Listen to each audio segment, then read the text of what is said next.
शुभ काशिफ अनीस। और जो remaining question रह गए थे 5 के, बेटा वो इसमें सॉल्व कर लेते हैं। आ जाए जरा देखते हैं भी इसको।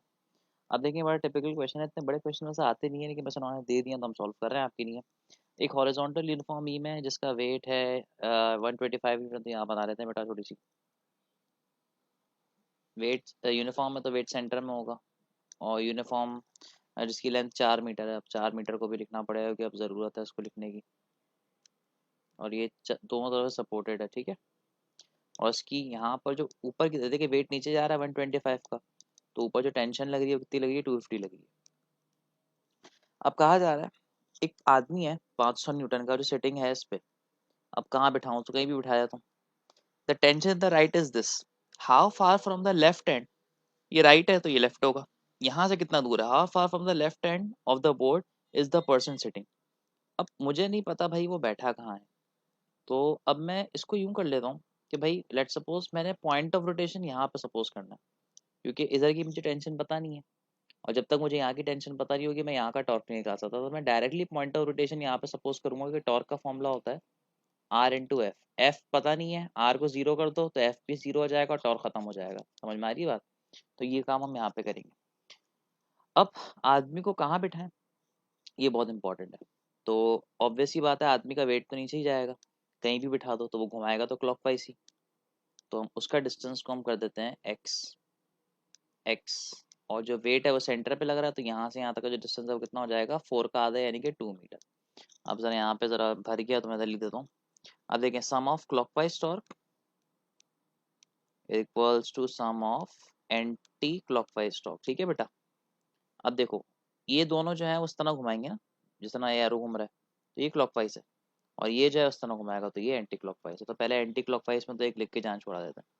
तो भाई 250 जो लग रहा है कितने डिस्टेंस है 4 पे। अच्छा अब जो क्लॉकवाइज में उसमें दो हैं, तो पहले 500 जो लग रहा है एक्स पे लग रहा है, और जो 125 वो लग रहा है किस पे, 2 पे। किस पे लग रहा है भाई, हाँ 2 पे लग रहा है। 2 पे लग रहा है तो मैं यहाँ पे ले देता हूँ 500 जो लग रहा है एक्स पे प्लस 125 जो लग रहा है किस पे, 2 पे। क्लियर होती है सारी बातें।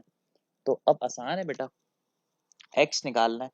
तो पहले 250 मल्टीप्लाई बाय 4 करें, 1000 आएगा उसको माइनस करते हैं 125 इंटू 2 से, तो 750 आ जाएगा। 750 को डिवाइड कर देगा 500 से, तो आपके पास जो आंसर आ जाएगा एक्स का वो बहुत ही सिंपल आंसर आएगा, जो आ जाएगा 1.5। अभी कैलकुलेशन मैंने गायब कर दी, ये आप कर लीजिएगा तो बस ये आंसर आ जाएगा। ठीक है जी।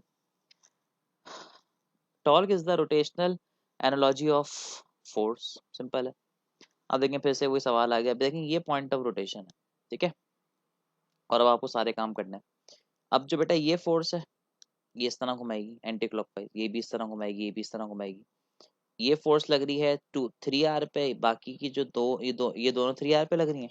और बाकी ये जो है वो 2R पे लग रही है, और ये जो है वो घुमाएगी क्लॉकवाइज। ठीक है। तो यहाँ पर भी वही करना पड़ेगा। इधर आ जाएंगे सारे सम ऑफ क्लॉकवाइज टॉर्क जो कि बैलेंस हो जाएंगे सम ऑफ एंटी क्लॉकवाइज टॉर्क के। चले भैया अब ये तीनों एंटी क्लॉकवाइज है और ये क्लॉकवाइज है, ठीक है ना। तो ये 2F इंटू 3R तो ये हो जाएगा 6FR। अब इस टॉर्क को देखेंगे एफ है और कितने डिस्टेंस पे लग रहा है 3R पे, तो ये हो जाएगा 3FR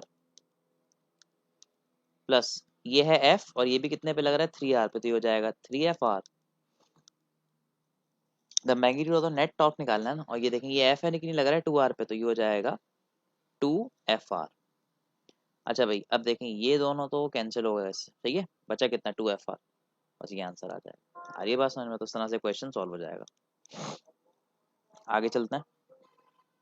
torque is the dash effort turning effect, sorry the magnitude of torque RF sin theta होता है, ठीक है। अच्छा बेटा torque is also called moment of force. मैंने कहा था ना मोमेंट लगा था, shorter distance between the line of action and the force of origin moment arm होता है, ऑब्वियस सी बात है।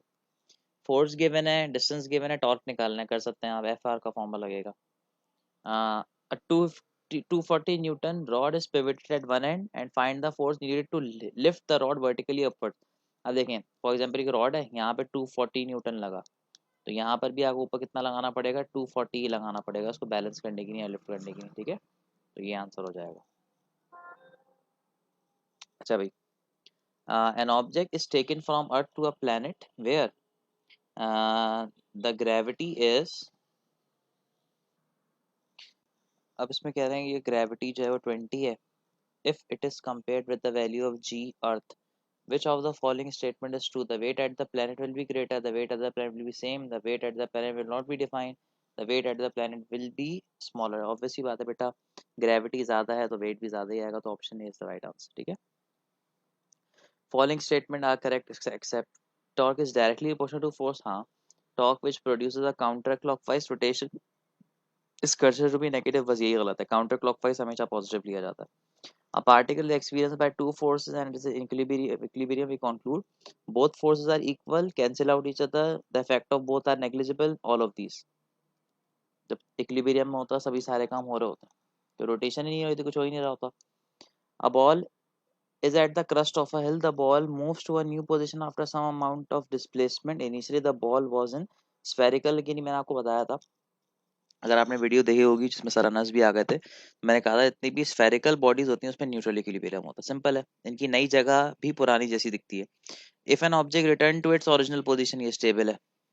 A mass is rotating at a plane about a fixed point, about its angular momentum is directed along the axis of rotation. अपने axis की तरफ directed होता है ना. फॉर एग्जांपल ये है ना, यहाँ पे लगा मोमेंटम ये आ रहा है, तो ये एंगुलर मोमेंटम होगा, तो ये एक्सिस है ना. Example of angular momentum, earth rotating around axis, wheel of a car rotating, satellite orbiting, सब में रोटेशन है, तो बेटा ये. ठीक है. अब देखें इसमें आपसे काइनेटिक एनर्जी और एंगुलर मोमेंटम का रिलेशन पूछा है. तो अगर आपको याद हो, काइनेटिक एनर्जी लीनियर, मोमेंटम का रिलेशन हमने एक जगह पे ये पढ़ा था. सही है. अब एंगुलर क्वांटिटीज में बेटा काइनेटिक एनर्जी हो जाती है रोटेशनल, मोमेंटम की जगह आ जाता है एंगुलर मोमेंटम, और एम की जगह आ जाता है आई. तो ये फॉर्मूला ये बन जाता है. तो देखिए कौन सा है, बस ये फॉर्मूला सही हो जाएगा. आ रही है बात समझ में. तो बेटा इस तरह से सारे एमसीक्यूज जो हैं यहाँ पे शीट के एंड हो जाएंगे. ठीक है जी. That's all for this video. Thank you very much.